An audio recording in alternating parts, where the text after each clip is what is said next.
ऐतिहासिक प्रेस वार्ता में उपस्थित सौ प्रिंट इलेक्ट्रॉनिक और इंडिपेंडेंट मीडिया साथीओं हूँ स्वागत करूँ छूँ। पूज्य राष्ट्रपिता महात्मा गांधी, लोखंडी पुरुष सरदार वल्लभभाई पटेल, रविशंकर महाराज की आ जन्मभूमि और कर्मभूमि में हूँ माननीय मुख्यमंत्री श्री अरविंद केजरीवाल जी शब्द पुष्पों स्वागत करूँ छूँ। आज ऐतिहासिक दिवस है कि आम आदमी पार्टी एक नवा मुकाम तरफ आगे वधी रही है। आम आदमी पार्टी में आज रोज गुजरातना सौथी प्रतिष्ठित अने लोको जेमने खूब प्रेम करे छे एवा पूर्व मीडिया कर्मचारी माननीय ईशुदानजी गढ़वी आज रोज आम आदमी पार्टी में जोड़ाई रह्या छे। ईशुदानजी जे मीडिया छे तेमां रहीने एक विपक्ष तरीके मजबूत भूमिका निभावવાનું काम कर्યું છે। चाहे वेपारीओना प्रश्नो होय, खेडूतोना होय, विद्यार्थीओना होय, वालीना होय, बेरोजगारोना होय, आउटसोर्स कॉन्ट्राक्ट कर्मचारीओना होय के कोई पण प्रश्न होय, आ तमाम प्रश्नोने मजबूत वाचा आपवानुं, सरकारना बेरा कान सुधी पहोंचाडवानुं, निडरता भर्युं अने लोकतंत्रने बचाववानुं काम माननीय ईशुदानभाईए कर्युं छे। ईशुदानभाईना आम आदमी पार्टीमां जोडावाथी बेशक आम आदमी पार्टीनी शक्ति वधी छे, अनुभव वध्यो छे। समग्र गुजरात में खूणे खूणे आम आदमी पार्टी साथे जोड़ायेला जे कार्यकर्ताओं छे एमनुं मनोबल वध्युं छे, एमनी हिम्मत वधी छे।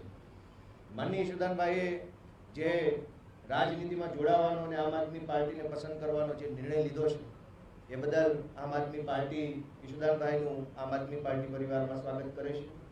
अने हवे हूँ वधारे वात न कहेता आदरणीय मुख्यमंत्री माननीय श्री अरविंद केजरीवाल जी ने विनंती करीश के माननीय अरविंद जी ईशुदानभाई ने पार्टी नो खेस पहेरावी पार्टी में स्वागत करे।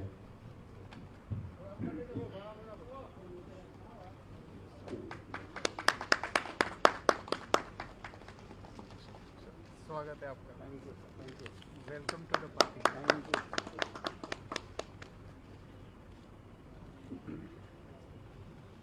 हवे माननीय ईशुदानभाई जी ने हूँ विनंती करीश के तेओ पोतानुं बात रजू करे।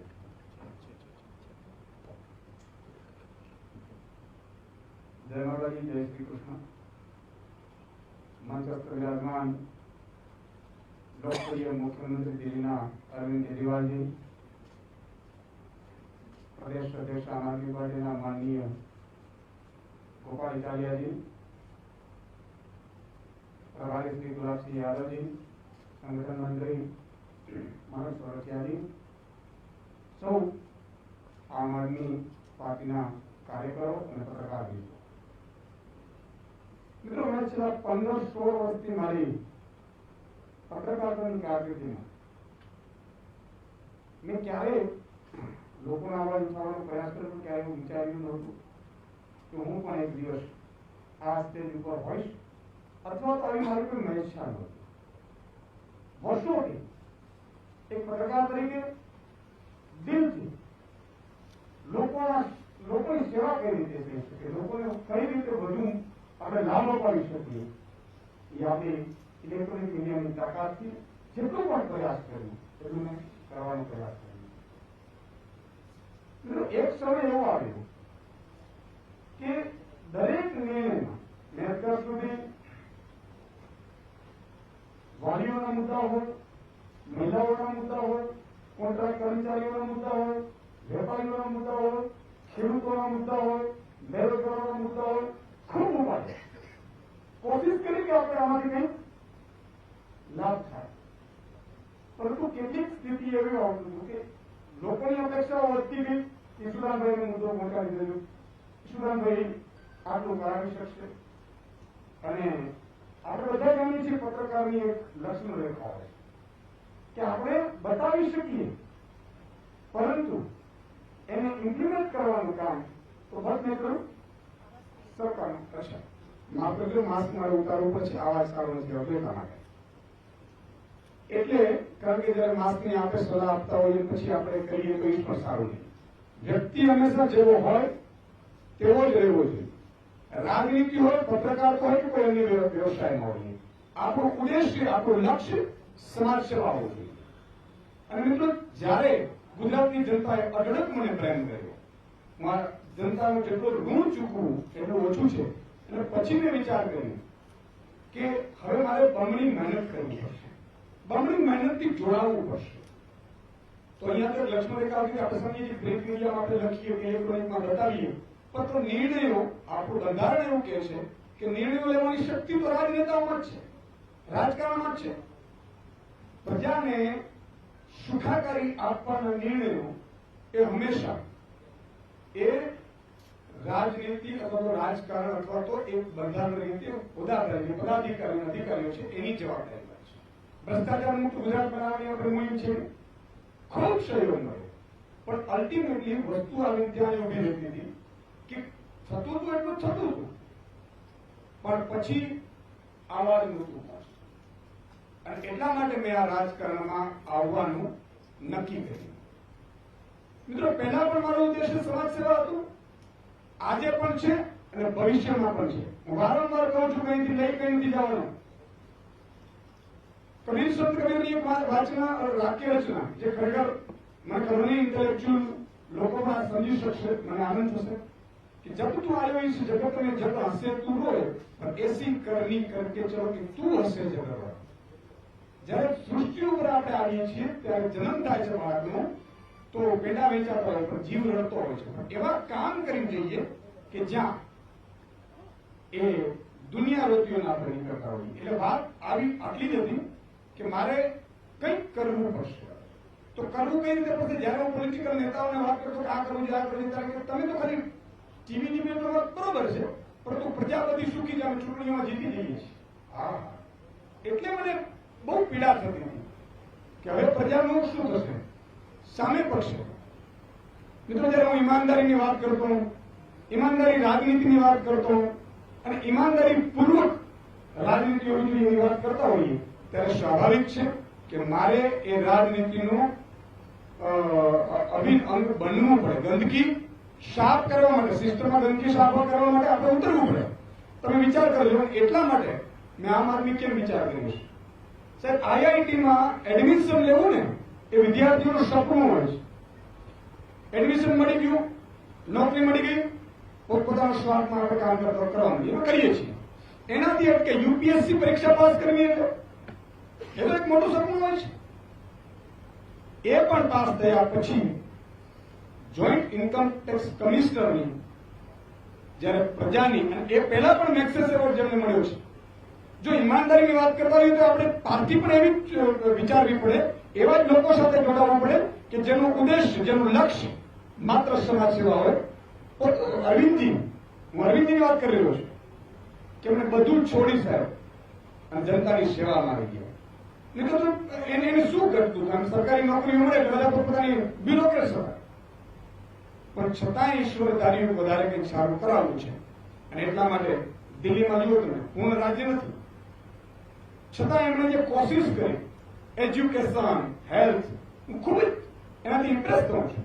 એટલા માટે માની લો કે ત્યાં કેજરીવાલજી એમ કહે કે ભાઈ રાજનીતિ તો ગંદી, હमें नहीं जाना चाहिए, राजनीति तो कुछ और कर लेंगे.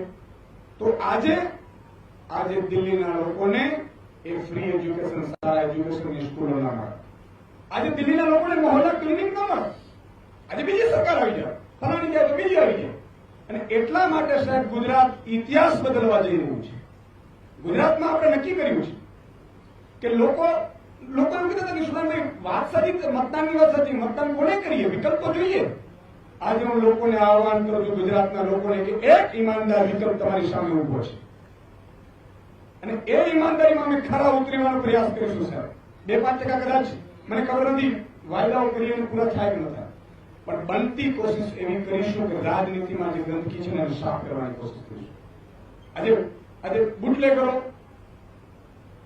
આપણે શું કે તમારે રાજનીતિમાં ન આવવું જોઈએ, તો શું આ બુટલેગરોથી આપણે રાજ ચલાવવાનું છે? શું ભ્રષ્ટાચારીઓથી રાજ ચલાવવાનું છે? સામે પાસે જયારે વાત આવી વિપક્ષની, તો સાહેબ કોંગ્રેસ પણ નબળી પડી, જેના કારણે ઉજળવનમાં એરંડો પ્રધાને કહેવત છે એમ ભાજપ કોઈ પણ નિર્ણય કરે, 100 રૂપિયા પેટ્રોલ ડીઝલ પહોંચે તો અમે જીતી જશું ને, કારણ કે વિકલ્પ જ નહોતો એની સામે. આજે જનતાને વિકલ્પ તો જોઈએ. જનતા નોટામાં મત કરતી હતી સાહેબ, લાખોનો નોટામાં મત પડતા હતા. અને વારંવાર કહેતો હતો અને કહી રહ્યો છું, ત્યારે માની રહ્યો છું કારણ કે ત્યારે મારી ભૂમિકા અલગ હતી, આજે ભૂમિકા અલગ છે. કારણ કે લક્ષ્મણ રેખા હતી ત્યાં સુધી મારે માત્ર ને માત્ર એ પત્રકારનો ધર્મ નિભાવવાનો હતો. આજે હું જાહેરમાં કહું છું, ભાજપ અહીંયા લોકપ્રિય નથી, એનો વિકલ્પ નહોતો સાહેબ. આજે ગુજરાતમાં આજે ઘણા લોકોએ કીધું, મને ખબર છે કે આ યુદ્ધનું મેદાન છે, કોની સાથે લડીએ છીએ એ પણ ખબર છે, પણ શું ડરીને રહેવું? શું આમને આમ થવા દેવું? લૂંટ થવા દેવી?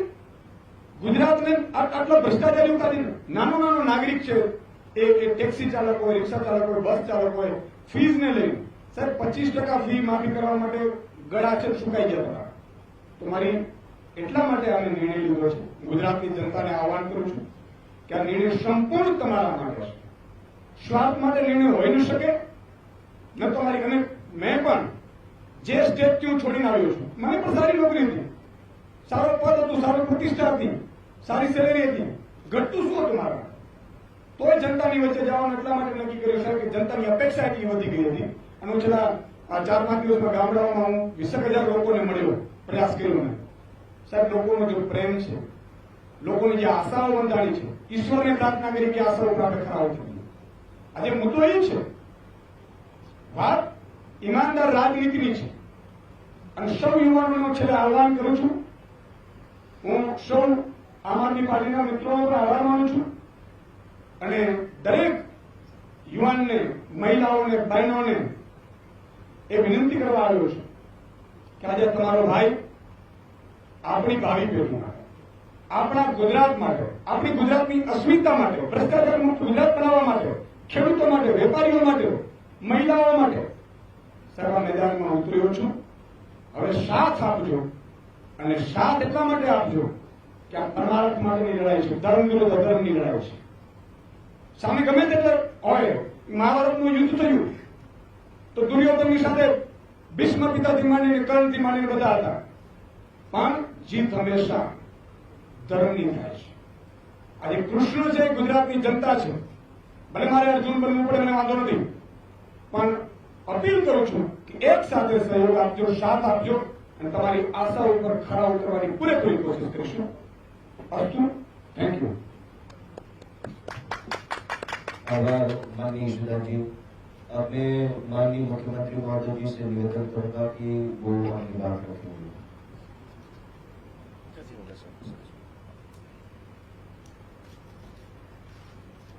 आप सब लोगों को मेरा नमस्कार.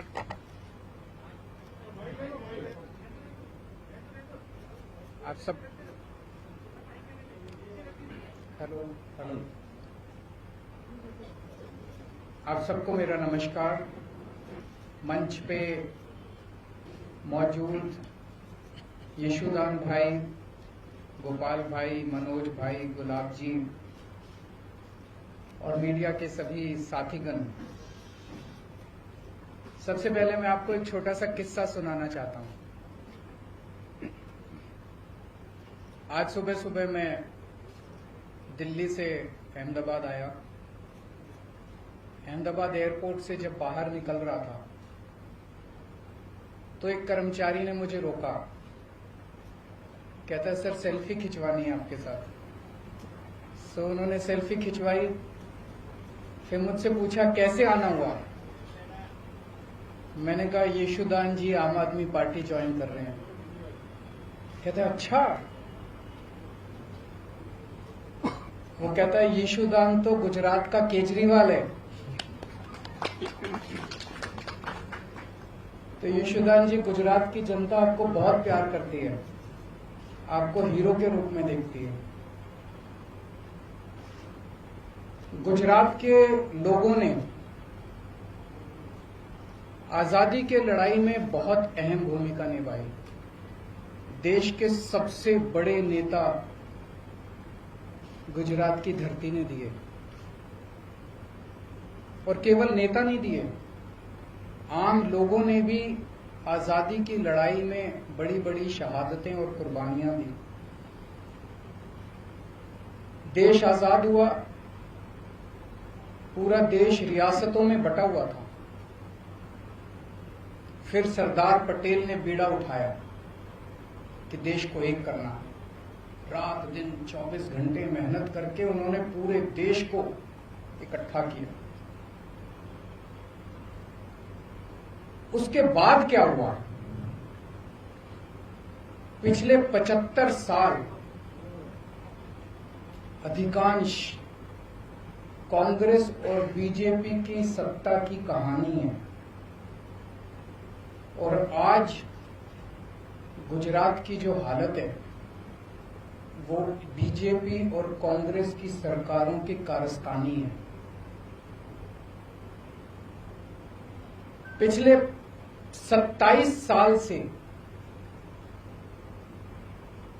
गुजरात में एक ही पार्टी की सरकार है, लेकिन पिछले 27 साल इन दोनों पार्टियों के गठजोड़ की कहानी है, दोनों पार्टियों की दोस्ती की कहानी है। कहते हैं, मुझे नहीं पता, आपको तो ज्यादा पता होगा, कि कांग्रेस बीजेपी की जेब में है। जब जब बीजेपी को जरूरत होती है तो माल कांग्रेस सप्लाई करती है। ऐसे कैसे चलेगा? गुजरात की कौन सुध लेगा? आज गुजरात के किसान आत्महत्या कर रहे हैं 75 साल के बाद। गुजरात के सरकारी स्कूलों की बुरी हालत है, गुजरात के सरकारी अस्पतालों की बुरी हालत है, गुजरात के व्यापारी डरे हुए हैं। डरने की क्या जरूरत है? अब तो देश आजाद हो गया, किसी की हिम्मत नहीं है। अभी कुछ साल पहले मेरा एक दौरा लगने वाला था, गुजरात का एक बहुत बड़ा चेंबर ऑफ कॉमर्स है, उन्होंने मुझे इनवाइट किया। ऐन वक्त पे गुजरात के अथॉरिटीज ने उन पे प्रेशर डाल के मेरा दौरा कैंसिल करा दिया। ये क्या बात हुई? गुजरात के व्यापारी डरे हुए, और पिछले 1 साल के अंदर कोरोना काल के दौरान जिस तरह से गुजरात को अनाथ छोड़ दिया गया, ऐसे लगा जैसे गुजरात के लोगों की सुध लेने वाला कोई नहीं है, गुजरात के लोगों का ख्याल रखने वाला कोई नहीं है। ऐसे हालात के अंदर यशोदान गढ़वी जी ने जो निर्णय लिया राजनीति में आने का, मैं यशोदान जी को तहे दिल से बहुत बहुत बधाई देता हूं। उनको क्या जरूरत पड़ी थी? जब किसी का कैरियर खत्म हो जाता है, जब किसी को कोई पूछने वाला नहीं होता, तब अगर कोई छोड़ छाड़ के राजनीति में आए तो समझ में आता है। लेकिन अगर कोई अपनी कैरियर की पीक पे अपने कैरियर को लात मार के राजनीति के अंदर आए तो वो गुजरात की जनता के लिए आ रहा है। पिछले कुछ सालों से यशोदान जी अपने टीवी चैनल के और अपने कार्यक्रम के जरिए एक एक आम गुजराती की आवाज बने हुए थे, उनकी आवाज उठाते थे। लोग उनके साथ अपने आप को रिलेट करते हैं। आज गुजरात का हर व्यक्ति यशोदान जी के साथ रिलेट करता है। लोगों को लगता है कि वो हमारी आवाज उठा रहे हैं, लेकिन सिस्टम के बाहर रह के आवाज उठा के समस्याओं का समाधान करवाने की अपनी एक सीमा है। सिस्टम के बाहर रह के हम नुक्स निकाल सकते हैं, शोर कर सकते हैं, आंदोलन कर सकते हैं, टीवी के ऊपर आवाज उठा सकते हैं, डिबेट कर सकते हैं, न्यूज में दिखा सकते हैं। लेकिन अगर सामने वाली सारी पार्टियां मिली हुई हों और उनको सुनने की जरूरत ही नहीं है, अगर सामने वाली पार्टियां कहे जो करना है कर लो, हमें तो कोई परवाह नहीं है, तुम जितनी आवाज उठानी है उठा लो, हमें तो कोई परवाह नहीं है, चुनाव का नतीजा तो पता ही है, हमें तो जीतना ही है, तो फिर क्या करेगा कोई आदमी? तो इन्होंने तय किया कि अब सिस्टम के अंदर जाके, कीचड़ के अंदर उतर के कीचड़ को साफ करना पड़ेगा। मैं समझता हूं कि ये इनका बहुत बड़ा त्याग है।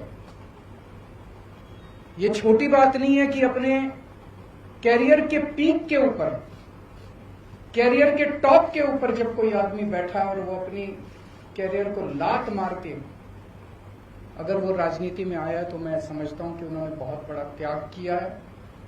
मैं इनको बहुत बहुत बधाई देना चाहता हूं, इनके त्याग को सलाम करता हूं। और मैं समझता हूं कि जो आम गुजराती आज विकल्पहीन हो गया था, उसे लगता था कि विकल्प ही नहीं बचा गुजरात की राजनीति के अंदर, ये दोनों तो एक ही हैं, इनको वोट देना है, इनको वोट देना है, कोई फर्क नहीं पड़ता, एक ही हैं ये दोनों। आज उनको एक सार्थक विकल्प मिला है। गुजरात के अंदर बैठा हुआ भी हर आदमी देख रहा है कि अगर दिल्ली के अंदर बिजली मुफ्त हो सकती है, 24 घंटे बिजली हो सकती है, तो गुजरात के अंदर बिजली इतनी महंगी क्यों है? गुजरात के अंदर बैठा हुआ आदमी देख रहा है कि अगर दिल्ली के अस्पताल 5 साल के अंदर इतने अच्छे हो सकते हैं, दिल्ली के स्कूल 5 साल के अंदर इतने अच्छे हो सकते हैं, तो 70 साल के अंदर गुजरात के स्कूल और अस्पताल अच्छे क्यों नहीं हुए? अब होंगे, अब बदलेगा गुजरात। अब यशोदान भाई ने जो बीड़ा उठाया है, मैं भगवान से प्रार्थना करता हूं, आज हम सब लोग मंदिर में बैठे हुए हैं, पवित्र स्थान पे बैठे हुए हैं, मैं भगवान से प्रार्थना करता हूं कि जो सपना, गुजरात के लोगों का सपना पूरा करने का जो यशोदान भाई ने संकल्प उठाया है, वो यशोदान भाई, गोपाल इटालिया जी, मनोज भाई, इनकी पूरी टीम गुजरात के 6 करोड़ लोगों के साथ मिलके, अब सब मिलके गुजरात को बदलेंगे। बहुत बहुत शुक्रिया।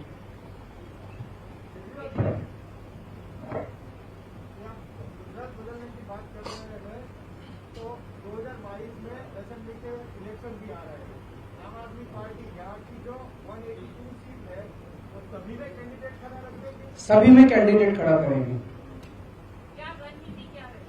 बताएंगे, अभी तो शुरुआत है। रणनीति ना बताओ, मुद्दे तो बता सकते हो, कौन से मुद्दे को लेकर गुजरात में आज लोग मुद्दे जनता तय कर रही है। आज युवा बेरोजगार है, क्यों बेरोजगार है?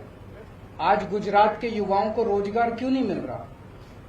रोजगार तो बाद की बात है, युवाओं को कॉलेज में एडमिशन नहीं मिल रहा।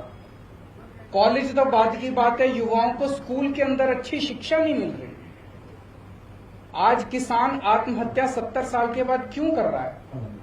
आज आपने कोरोना काल के अंदर देखा कि सरकारी अस्पतालों का और डिस्पेंसरियों का क्या हाल था। आज गुजरात के स्कूल खराब क्यों हैं? गुजरात के व्यापारी नाराज क्यों हैं? कोई भी तबका आप उठा लीजिए, मोटे मोटे तौर पे गुजरात की राजनीति खराब है, क्योंकि ये दोनों पार्टियां मिली हुई हैं, दोनों ने तय कर लिया मिलके चुनाव लड़ेंगे, और जब दोनों मिलके चुनाव लड़ते हैं तो उनको जनता की सुनने की जरूरत ही नहीं है। वो कहते हैं जनता जाए भाड़ में, हमारी तो चुनाव का नतीजा तो तय है। गुजरात जो अड़ीखम गुजरात बोलते हैं, तो क्या दिल्ली मॉडल गुजरात होगा? नहीं, हर एक राज्य का अपना मॉडल होगा। दिल्ली का मॉडल दिल्ली मॉडल, गुजरात का मॉडल गुजरात मॉडल। किसी भी स्टेट की अपनी समस्याएं हैं, अपने समाधान हैं, अपना मॉडल है। गुजरात के 6 करोड़ लोग अपने विकास का मॉडल खुद तय करेंगे।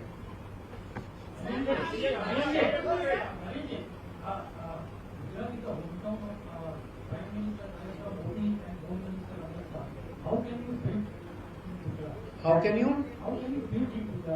देखिए, मैं किसी इस वक्त नेता या उसके किसी का खिलाफत करने के लिए यहाँ नहीं आया। मैंने जनता के मुद्दों की बात की है। उन जनता, क्या आप मानते हैं कि आज गुजरात के युवा बेरोजगार हैं? आप मानते हैं? क्या आप मानते हैं कि अस्पतालों को सुधारने की जरूरत है? आप मानते हैं? क्या आप मानते हैं कि किसान आत्महत्या कर रहे हैं? आप मानते हैं? हमारी राजनीति जनता के मुद्दों से जुड़ी हुई है। हम किसी नेता के खिलाफ नहीं है, हम किसी पार्टी के खिलाफ नहीं है, हम जनता के विकास के लिए काम कर रहे हैं, हम भ्रष्टाचार के खिलाफ हैं। अभी गुजरात में जो आपकी पार्टी के साथ 2 मुख्य थे, वो पत्रकार थे, 2022 का इलेक्शन आप किसके चेहरे पर लड़ेंगे? जनता के चेहरे पर लड़ेंगे। जनता तय करेगी, जनता हमारा चेहरा है। दिल्ली के 2 करोड़ लोगों ने मिलकर राजनीति बदली है। केजरीवाल ने राजनीति नहीं बदली। केजरीवाल तो छोटा सा आदमी है, मेरी कोई औकात नहीं है। 6-7 साल पहले तक केजरीवाल को कोई नहीं जानता था। दिल्ली के 2 करोड़ लोगों ने मिलकर तय किया कि अब इन दोनों पार्टियों को हराना और इस छोटी सी आम आदमी पार्टी को वोट देना। जनता ने आम आदमी पार्टी को वोट दिया और जनता ने राजनीति बदली। गुजरात के 6 करोड़ लोग अभी तक मजबूर थे, उनके पास विकल्प नहीं था। गुजरात के लोगों को तय करना है कि हमें राजनीति बदलनी है कि नहीं बदलनी। Thank you, thank you, thank you.